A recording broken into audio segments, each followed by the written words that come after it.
Hi, this is Randy Finney with Right Side of the Chart, and today is Thursday, May 28th, 2020. It is 11:52 a.m. Eastern Time as I'm starting this video, and what we're going to do is go over all the active trade ideas that are on the site right now.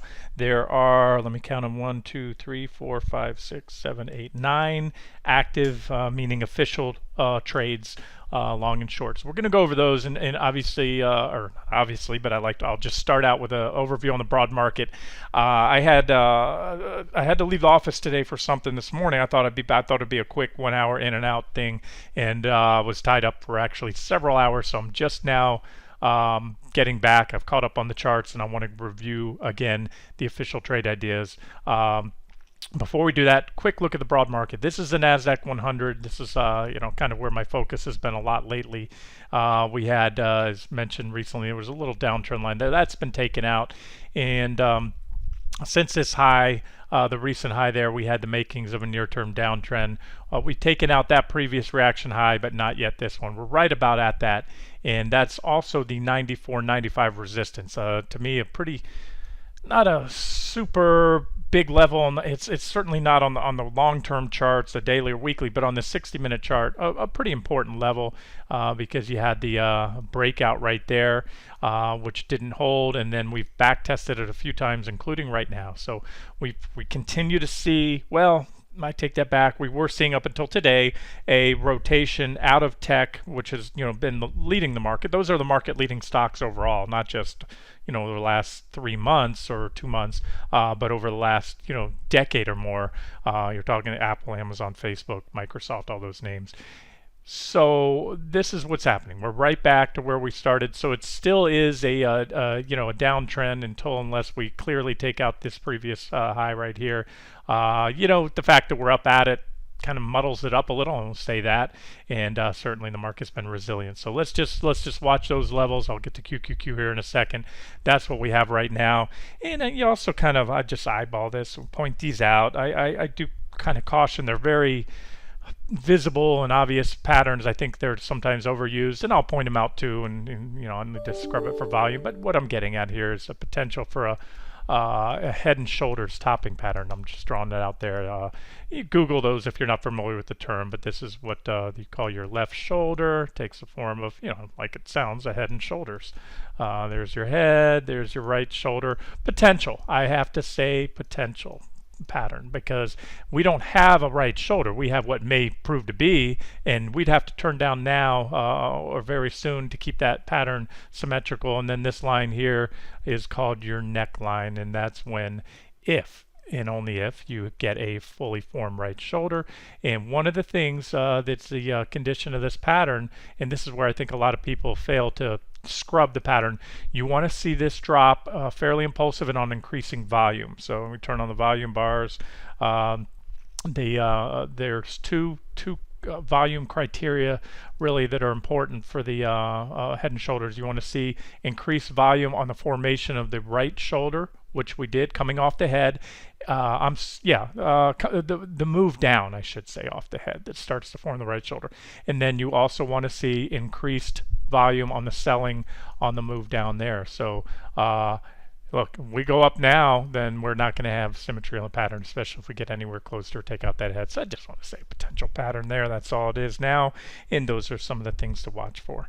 On the Qs, let's just go to that. We're not going to do I want to get to the trade ideas, so I don't want to spend too much time on the broad market, but the 60-minute chart that I've been watching, this is the probably the most significant trend line. It aligns with some of those trend lines on the FANGs. Remember, we hit that support the other day, as did a lot of the FANGs. So they came tested support so far, successful defense and bounce off that support level. So no sell signals yet on the Qs, and we'll continue to watch that. So I have price alerts set there, as well as all the FANGs, which I just went over yesterday and the previous day, so there's no reason to go over those again today.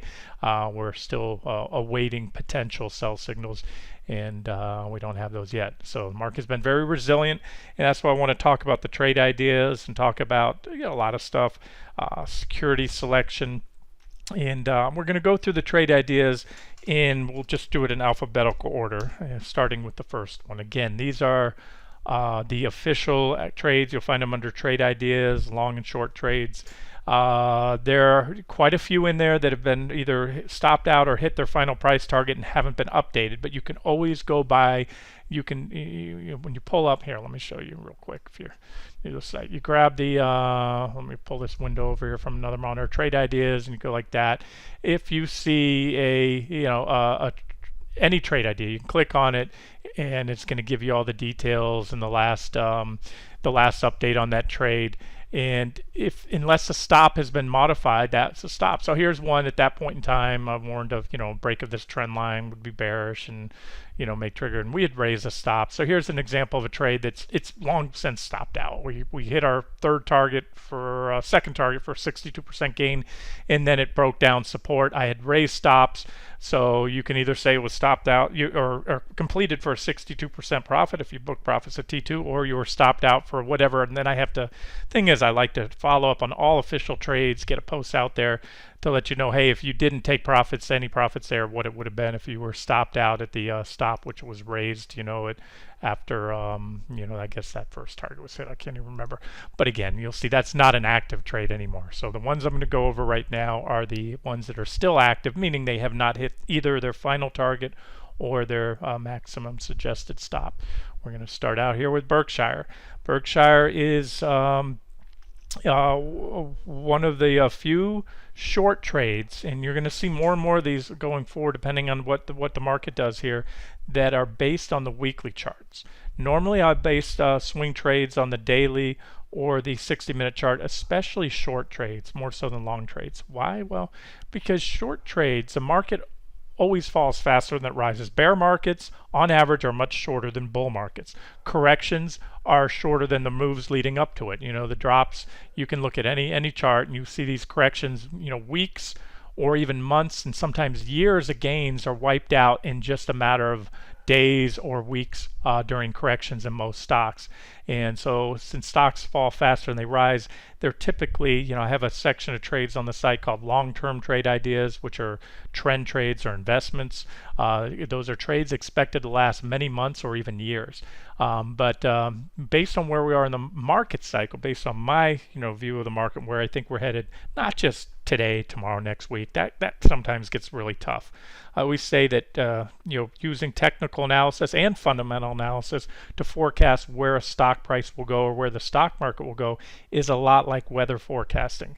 In the very short term, things can change. It can be a little tough. Longer term, when you look at this longer term chart, like seasonal patterns, I can't tell you what weather will be here today or let's say over the next couple weeks in Southwest Florida, but we have seasonal patterns where we just started our rainy season, or it's just coming up on us, and you can almost set your watch to the thunderstorms that come every afternoon here, starting in another few weeks. And but I could also tell you that 3 years from now in January, we're probably going to have a nice sunny, cool day, in the 70s, somewhere like that. And again, where am I going with that? Not to digress too much, but that's what this chart is telling me. This is a Berkshire broke a long-term bull market trend line. It is in a bear market. You can say what you want about, we're going to new highs, but you can't argue how much the stock has already dropped, and the fact that it's below that primary bull market trend line. It fell 30%, and it's still well below the highs. So I just want to give you an update, and the reason for these updates are twofold. Number one, for those of you in these trades, giving them room. I just from experience, I know a lot of traders, when it comes to long-term positions, are more short-sighted on these. If I base a trade off a weekly chart, that's longer term for me. And I'm going to go over the near-term stuff because I know I get the comments on the site. Trade starts going against, even if it's profitable, a lot of people start second-guessing it. I'm going to give you my thoughts, right or wrong. That's all I can do. And in addition to those in these trades, I go over, do updates on trade ideas, because a lot of the trades on the site are able to be micromanaged. I do these updates like gold, for example. Gold's a long-term trade. I'm going to get to it in a minute. We're very profitable in that trade, but we're many times that. We probably have, if you have followed all the commentary since we entered the last long trade, there have been plenty of pullbacks that gave you opportunities to book profits or to even turn around and short the corrections within the larger uptrend that we've been in.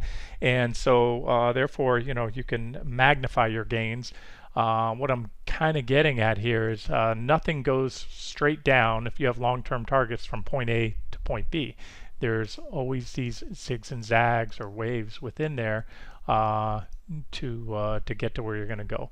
And so not only can you sidestep some of these givebacks, but by going over these levels, it would give someone who maybe did book profits early on at another level, an objective level, to go back in or maybe exit along on a bounce, or somebody that maybe you new to the site, or maybe you already had Berkshire, you didn't take it before, but you want to short Berkshire, so you want to go long, for that matter. What are the levels that will offer objective short or long entries? And that's why I do this video, or these type of videos.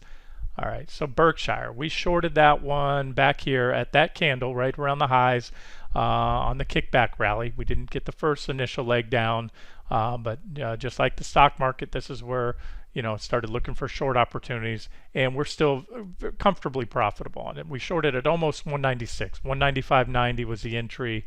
It's hard for me to grab exactly there, but somewhere around here. The stock fell, might have grabbed a little high, about 14%.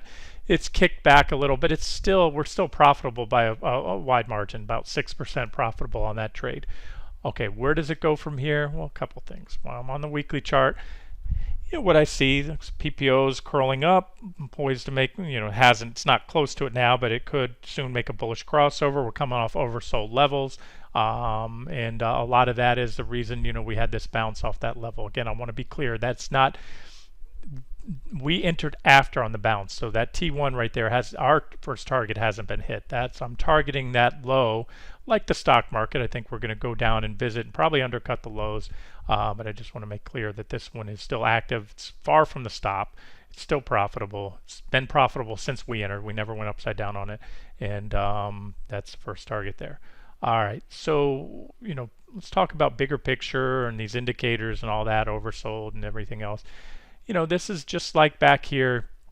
If I zoom back into the last time we had a bear market in the stock market, and Berkshire, this is where I'm viewing at the kind of where are we on that. I like to use that visualization when you walk into a big shopping mall or a park, a theme park. They have the map, and you are here. This was the last bull market top here, and there was a big bear from October 2007 to March 09. That's when the last bear market was, right here. And this is the you are here thing. There's Berkshire, took out the 40-week moving average, and usually at this point, I know because I was trading, the sentiment was just like now. Wow, we dodged a bullet. The worst is over. The rally is so strong. You can see Berkshire. Look at that gain right there. And that was the time, instead of where you should have been buying Berkshire right here, that was a great time if you had it and you didn't heed the initial leg down warning, and you were wishing that you had sold, but you wrote it out right here. Well, that was your opportunity to get out before the the big drop came, another 54% down, or to get in short. And again, that's where I think we're at based on many metrics. I don't have the lines here, but I could show you something similar. We had the same kind of thing, bull market uptrend line, breakdown, a lot of stuff. So that's kind of where we are in the cycle, and what I'm trying to do is instill my outlook on this trade, the bigger picture. Right or wrong, it's like any trade. We get stopped out, that's it. I may lower the stops at this point since we're profitable, but I usually like to wait till at least hit the first target to lower the stops, and you guys can do what you want on there.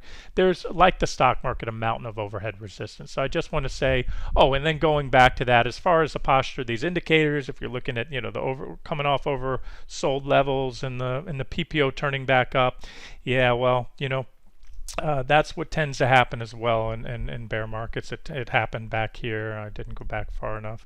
There it is in that last bear market. You had the same thing. In the bear market rally, the PPO turned back up, even made a bullish crossover. The RSI, we never quite got oversold there on that first leg down. We did get oversold there, but oversold in the bear market is usually only good for a fleeting bounce, and then we became oversold again. Then the bottom came in. All right, so enough time spent on Berkshire. Just want to say from the weekly chart, nothing has changed at all. The same case that was made, to short it, that this was the initial leg down with more to come, and we shorted that first kickback rally, caught nearly the high of it. That case can be made, and again, a lot of resistance overhead. When I look at the daily chart, and this is what I wanted to do, it's not very clear to me. This is, I can't make a solid case for a short entry here, or for a long entry if you're bullish. It's kind of this chart just doesn't speak to me. There's not a lot of levels that stand out. I do see a bearish engulfing candle there in the works today. We'll see if it if it's followed through with more downside. 60-minute chart, here's what kind of the near-term stuff. If you're more of an active trader, concerned where do we go in the next day, next week, you have these little, not little sometimes, but back at the lows, like I was pointing out on the market and just about every other stock, nice big bullish divergence. It was a catalyst for the rally, but Berkshire has been lagging significantly. The financials just in the last few days, not even week or so, have started to catch a bid, playing a game of catch up because they were so beat down. I already talked to that yesterday, spoke to that, what I think is going on there. But here's the levels to watch. Right there, you have a downtrend line Berkshire's at. We had divergent low, and it played out for a pop, a rally, a counter trend rally. But again, we're still making right now, if we turn down here, lower highs, and the stock is in a larger term downtrend. So there's levels to watch. And again, I probably spent more time on Berkshire than I should have because I don't have very strong convictions on where the stock goes in the very near term, but I do want to reiterate where I think it's going longer term, and that's those downside targets. Costco, very important. This one reports earnings tonight. If you're in it and you're very risk adverse, you may want to exit the trade or hedge up. But I'm sticking with this one. Costco, we shorted at 301.55. We're at 309.31. So you're talking, 8 points or less than 8 points on a $300 stock. You're talking only a couple percentage points down. So that's effectively flat from where we shorted it. And the same case can be made. We're still well below the stop. We need to take out this trend line, like I said, and these are the targets. And again, based on the basis for this trade was, we have big divergent high. I talked about the fundamental case for it as well. We need to break this trend line. We'll see what happens after earnings. It stops on the daily close. So let's see what happens. I want to caution you, and I always say this, don't read too much into the initial reaction. Stocks can pop or sell off hard after earnings in the after hour session, even the following morning. You're best to wait to see when all the players step onto the field at 9:30, meaning the pension funds, hedge funds, who have positions too large to effectively exit or maneuver in the after hour session. That's usually a lot of retail traders, smaller institutional traders, things like that. And then of course you get the conference call after the earnings come out. Most companies are refraining from giving guidance right now anyway. So but they, the people will be listening to what they have to say. And as I talked about, one of the fundamental things is, I said at the time when we shorted it, their, lines were out the door. That's because they were limiting the number of people in the store for COVID. And they're also selling, food and toothpaste and toilet paper, low margin items. They're not selling their Fiji 2-week vacation package or, a lot of high-end ticket, higher end, i.e. higher profit margin items. And so I think ultimately that'll be reflected in the charts. Daily chart, it's the same uptrend line I just showed you in the weekly. I know there's a lot of lines here. I'm sorry, that's a very busy chart. It's kind of noise. Here's the bottom line. Costco's been grinding around sideways. This is just showing the market. Nobody knows what's going on. I'm talking about market participants, even the executives at Costco.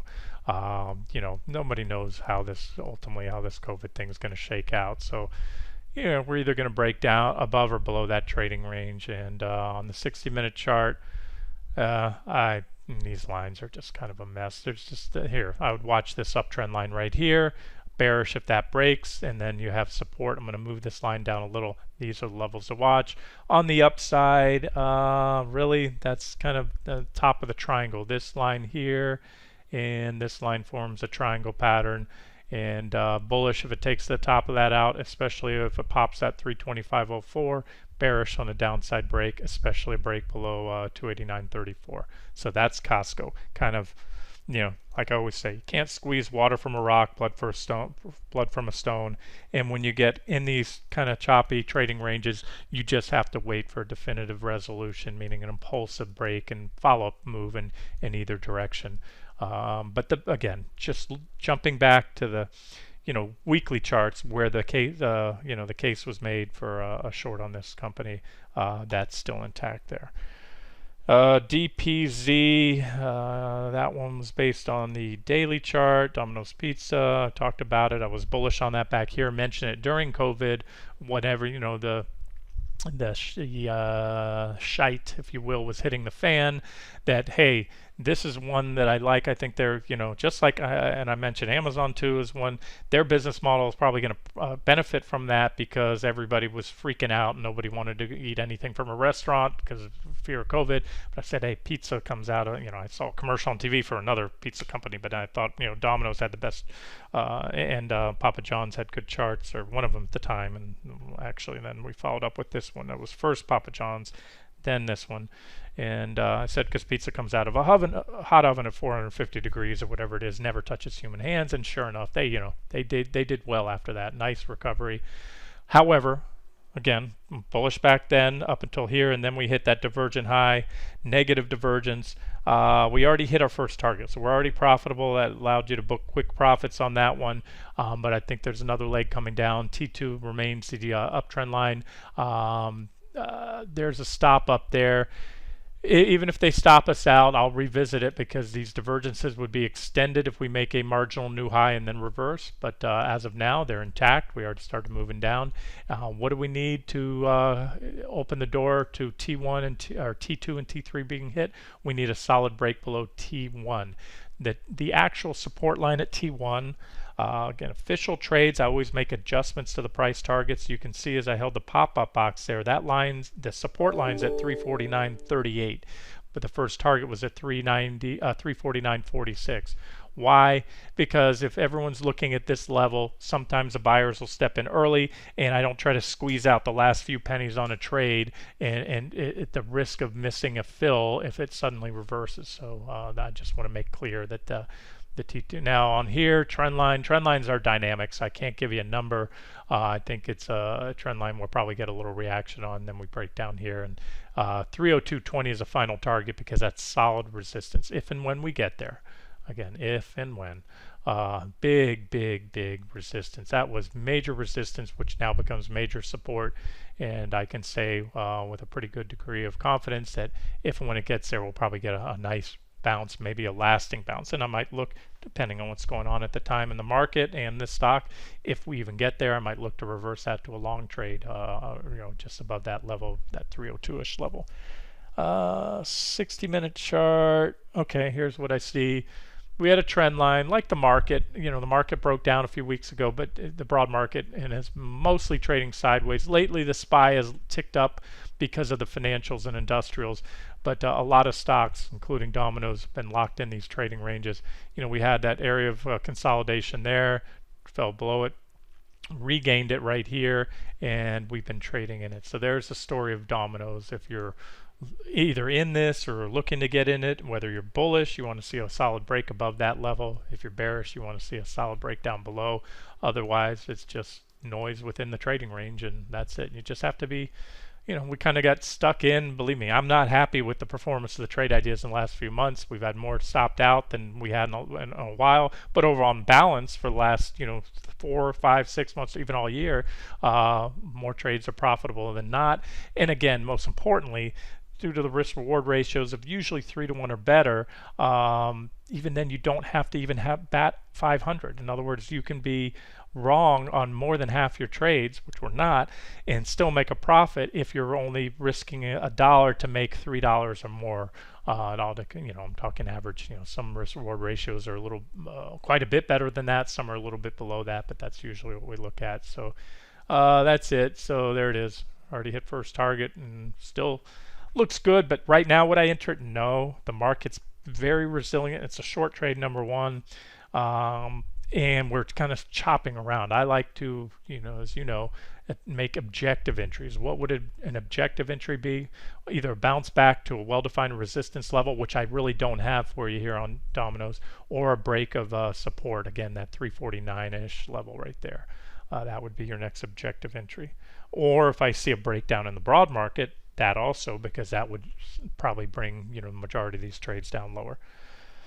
All right, next up is gold. And gold, as I use an example, it's based off the daily chart. The targets are, at least, but although my long-term analysis really goes into this, and that's the fact gold is in and has been in a bull market since December of 15, and moving up, broke that 130.50. It was a big level for me, and it's moved up. I've shared this an analysis recently, so I don't want to spend too much time. There are divergences, but there have been, and last one led to a correction, but I don't see enough in the charts. And coupled with the fact gold is in a bull market, sometimes those divergences are shrugged off. Let me point it out. For example, I'm sure we could find some here in the last bull market in gold where it had divergent highs. I'm drawing them out for you. Maybe right there, and each one played out for correction. But what it did, they were relatively small corrections, and then the bull trend resumed. And then finally in gold, we had a blow. That's called a blow off top when you go nearly parabolic there on high volume. You can't see my volume bars, but they're down here really high, and that was in. That marked the end of the bull market, and then we entered a bear market. So number one, we don't have anything close to blow off top yet. You don't have to have a blow off top, by the way, to end a bull run. But again, long-term indicators are still in bullish territory. We have the divergences and the final target on that one right now. I may add additional targets, but where did it go? I've got targets on this trade somewhere. Here it is. We've already hit our third target. We broke out of this triangle pattern recently. Fourth target's up there at 172.55.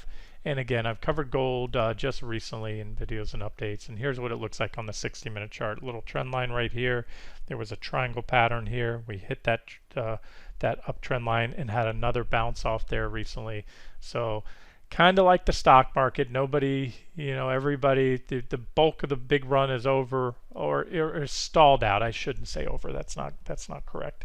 The market, especially the S&P is inching higher, but the Nasdaq's been stalling out lately. And again, that same thing with gold. So gold is, very largely a risk-off asset. And so this is just showing a lot of indecision. There are those like me that believe, strongly that the fundamentals do matter and will ultimately take over and dictate where the market goes, regardless of Fed intervention and liquidity injections and all that. We had GDP today, unemployment data, and one other, durable goods. They were abysmal. Again, if you're a student of the markets, you have a background in economics or fundamental analysis or anything, you're probably scratching your head. And here's the thing: it's just one of the biggest disconnects we've seen in a long time. The only thing, to play devil's advocate, I'll talk about is the problem with economic reports, gross domestic product, which is a quarterly report, durable goods, things like that, is the data is lagged by the time it's reported, and the market is very forward-looking. Right now, we all know there's a lot of optimism about the economy opening back up, but the way a lot of stocks are pricing in is that the economy will be firing on all cylinders. Think of it like a 12-cylinder engine. Some Jaguars, Ferraris, some have 12 cylinders, some cars.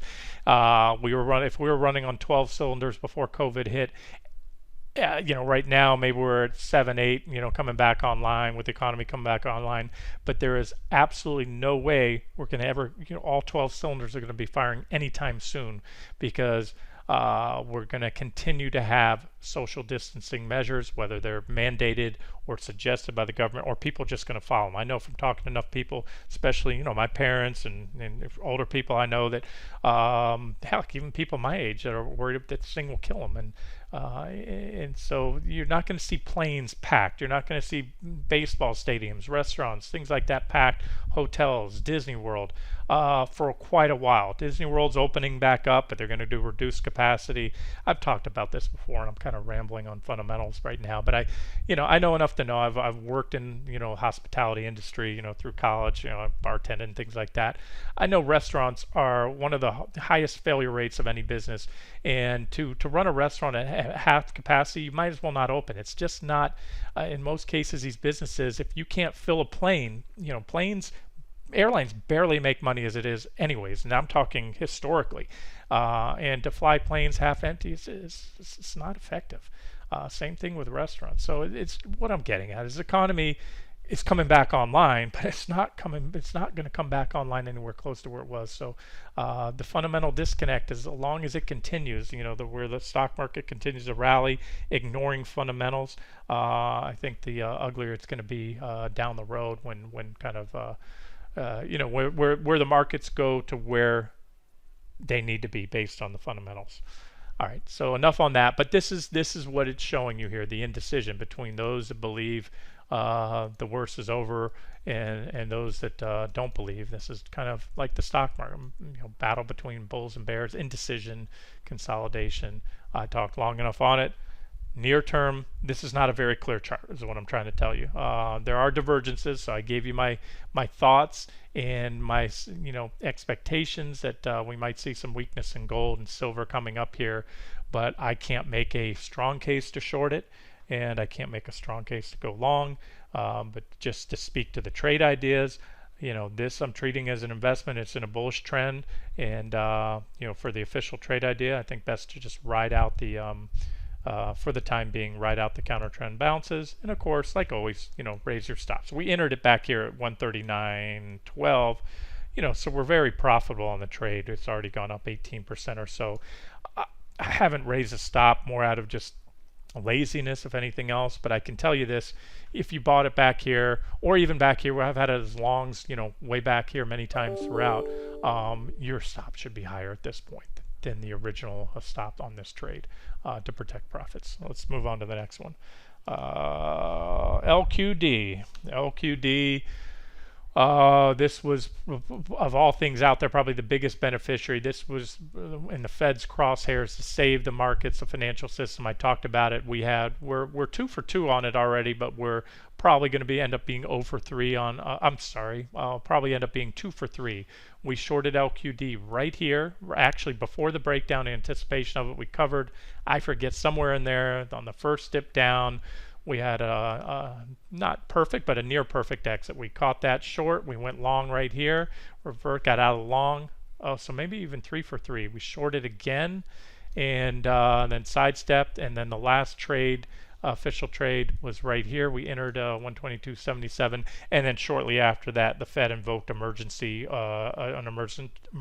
charter, emergency powers, to allow them to directly buy junk bonds and even ETFs such as this one, and the junk bond ETFs and things like that. So what they're shoring this up. They have obviously trillions of dollars at their disposal. Where are we at on it? Well, we suspended the stop right there, just once or twice on this one, and like I said, I almost wish they would just, if they stop it out, I'm letting it go. I'm not going to revise the stop again on it, but that is a stop, a daily close above 130.135.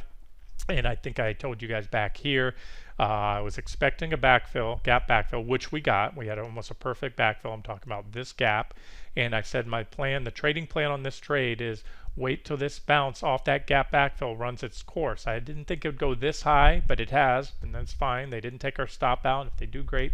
If they don't, once we clearly turn back down, I will lower this. Well, that actually now, as I talk about it, my plan initially was, as I said a few weeks back, to wait for the first reaction bounce off that gap backfill and then lower the stop. But what happened is it took us back right up to where we are. So if we happen to reverse here, all I'm going to say now, I'm not going to revise the stop because that would be just above the reaction that I was looking for. In other words, I expected the gap backfill.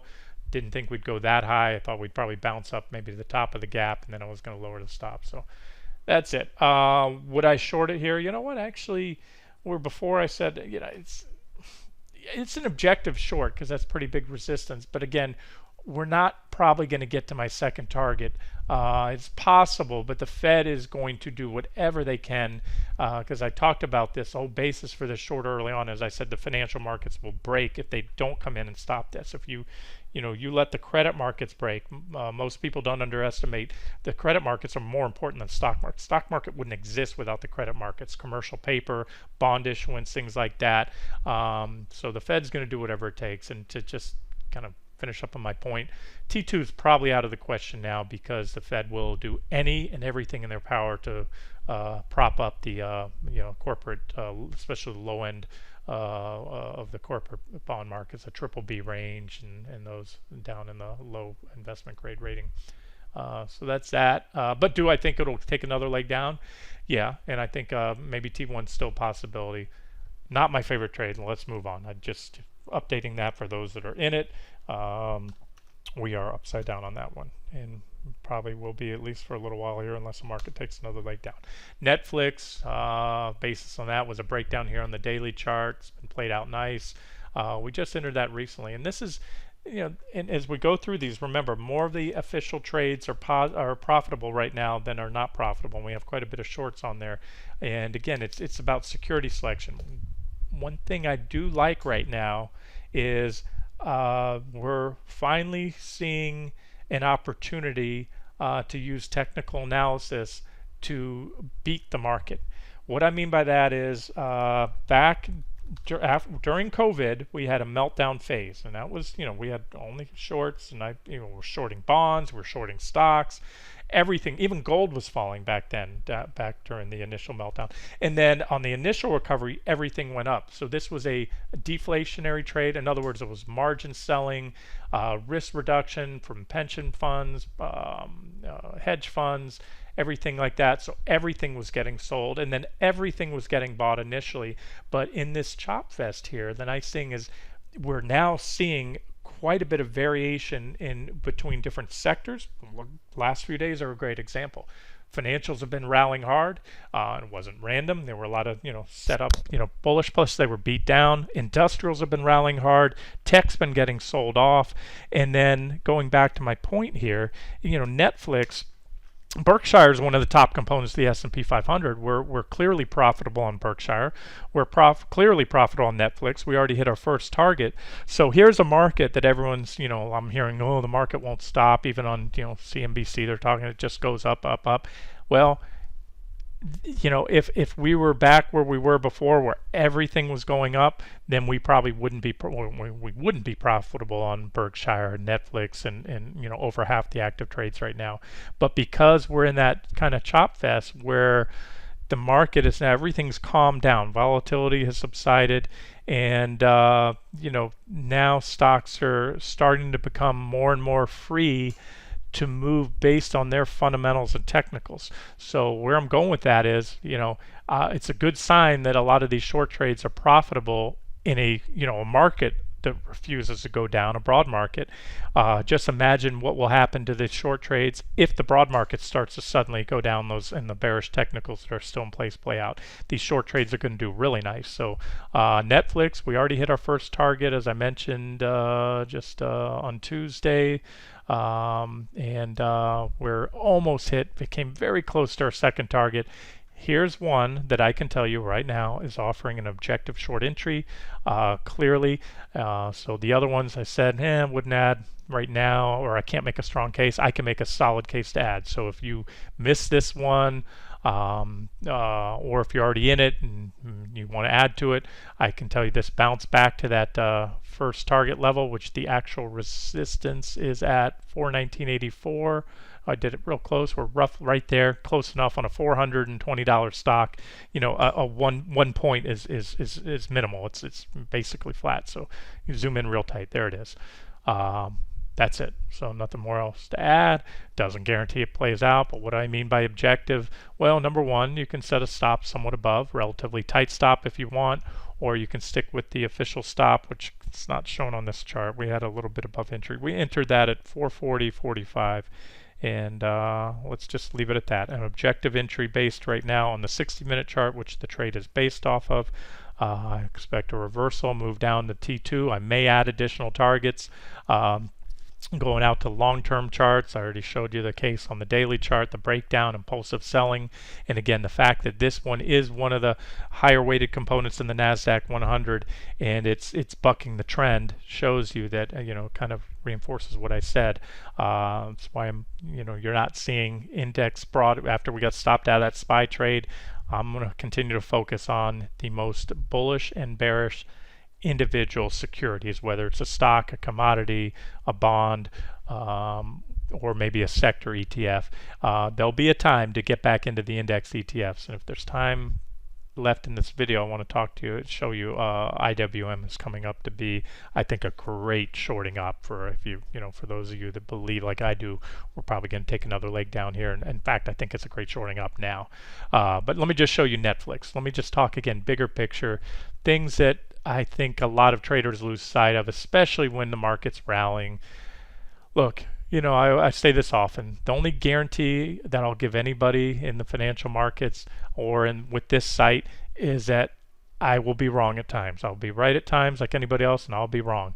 But what I can tell you is I stick to what works, and sometimes the technicals aren't 100% accurate.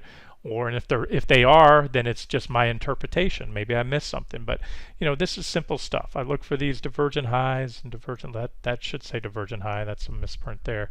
Divergent high, and what follows those divergent highs and lows are big major trend chains. Big correction there. Divergent low led to this entire bull market. That was in 2012. This bull run, divergent high, and they might not look like much, these little divergent highs and lows. Let me fix that typo real quick. But they're sizable. That drop, it was almost 40%. This drop, which by the way, keep in mind, this was within the bull market. This was just back in 2011 to 2012, 83%. This is how Netflix moves. 42%. That one there, I'd have to measure from there, 45%. And so what happened? We had a 45% drop there. I just showed you the others. What we have now is a divergent high. It's the same divergence. It started here at this point and has continued to build. This is telling me there's a very good chance that Netflix is coming up on a major trend reversal. It may take a long time to play out, maybe not. But I think ultimately this stock's going to come back here to at least that $200 level, and you can see based on where it is now, that means the stock has over 50% to drop. So that's the long-term case. Now work needs to be done. This trend line right here in particular needs to be taken out, as does that 388-ish level I talked about there. That's pretty big support. So that's it. Netflix is based on the 60-minute chart. I already covered that. There was our rising wedge right here, breakdown. Little bear flags played out, and that's it. Offers an objective short with a stop somewhat above. Palladium, another one's profitable, quite profitable. At the same time we're long and profitable on gold, we're short profitable on palladium. So it just shows you, I'm a flexible trader. Bull, bear, doesn't matter to me. What just whatever the charts say. And this one we entered at 199.50. No, that was a former. We entered that one on a break below 207. So we were somewhere up here, and this one's fallen so far about almost 20%. And again, we're still profitable. I had lowered the stop. We're still good there. And I meant to cover this in the gold video the other day with gold and silver, and I left it out. So I just want to say these are palladium futures. I pointed out last week or recently this kickback to this trend line. That's a very significant trend line, and I said that was an objective short entry. And from there so far, for those of you that shorted that back test there, it's good for about a 13% drop. and I think more to come. So I still very much like this one, and like all the short trades on the site, I'm taking a longer term view. Oh, not all of them, but on this one. And I have the potential to add additional targets. If Palladium falls down, PALL, the official proxy, to our next target here, you're talking about another 30% downside. And I do think that'll be hit, especially if the market starts to move lower soon, and the rally that's been going on since the March lows stalls out. All right, we're almost there. Two more. TVIX, I just updated that the other day. It's kind of hanging in there. We're down on this one. We hit what would have been my first target I mentioned at the time. I was considering this downtrend line right here. We have a price channel, and I said we might get a reaction there. I was suspecting we would pop through it, so I left T1 as is. And let me say this: I try to make these trade ideas as easy as possible. And so in this case, we had a horizontal resistance level right above the price channel. We entered the trade somewhere here, went a little underwater, and then boom, popped up. And I said we could get a reaction, and we did. Now, what I mean by trying to make these as easy as possible, sometimes I will set, especially if we don't have a horizontal support or resistance level, I'll set the price target on a trend line, an uptrend line or downtrend line. Now the problem with that is trend lines are dynamic, meaning an uptrend line has a positive slope. So every day that goes by, the trend line comes in a higher and higher price level, whereas a downtrend line, every single day or every hour or every minute, technically, the trend line comes in at a lower and lower level.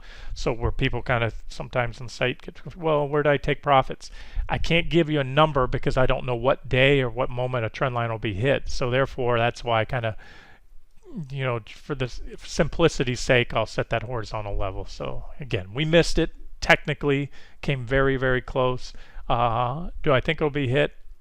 Yeah, but I'll tell you, if the market doesn't reverse soon, I have to give the market credit for holding up despite these, divergences have been building and all that. If they stop out, then that's it. They stop us out. Stop on a daily close below 134.97. So we're really going to need to reverse soon. It is nice to see that. Despite the S&P 500, which is really the VIX tracks more so that than the Nasdaq, they do have I think a volatility index for the Nasdaq. But so far, the VIX has kind of held its own. And let me just go talk about the VIX, because you can't trade the VIX directly. The VIX is the CBOE market volatility index, but you can't buy or sell the VIX spot index. You can buy and sell options, or I'm sorry, futures on the VIX. You can sell options on those futures, or you can buy and sell the ETNs that track the futures. That's what the ETNs do, like TVIX. TVIX is two-time leverage tracking the short-term futures, but you cannot buy the VIX. But the VIX is what we're trying to track here. So I can just tell you, this is what it looks like. Here's my chart. We have fallen to a very good support level. I've had this support level here. It was resistance before, 25.58 for a long time. A lot of reactions on that level in the past. And we pulled back. So I feel pretty confident. It kind of meshes with the stock market. The stock market's rallying and to the point where it probably should turn down if this is just a bear market rally. At the same time, the VIX has fallen back to a support level that it quote unquote should reverse at, since it's pretty solid support. And I also, the basis for this most recent VIX trade, I talked about this before, that the VIX, when we on the plunge into the March lows, I said, look, that may be it. In the last bear market, which was right here, this is what the VIX did in the last bear market. And the VIX peaked way before the bear market ended. The VIX peaked back in 2008. Remember, the last bear market didn't end until March of 2009. And what happened is the VIX topped then and continued to move down, but there was a nice counter-trend rally. In fact, the VIX fell 63% from that high back in 2008 on the initial drop, and then had a nice big tradable bounce. It doesn't look like much there when you're looking at it. Say, why even bother trying to game that bounce, Randy? Well, it was a 74% bounce. And then the basis for this current TVIX trade is we entered when we had dropped about that same amount, also down to support about 64%. So what I was getting at is the parallels are very, very similar.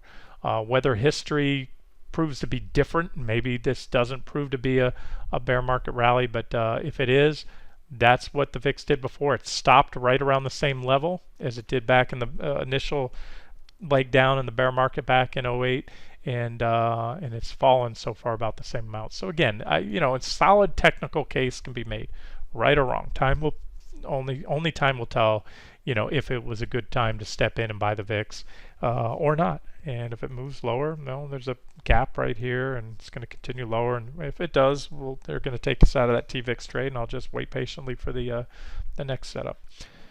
Finally, last but not least, is Verizon. Verizon was also, I'm taking the long-term approach. I'm looking at long-term trends. It was based off a weekly chart, this chart right here.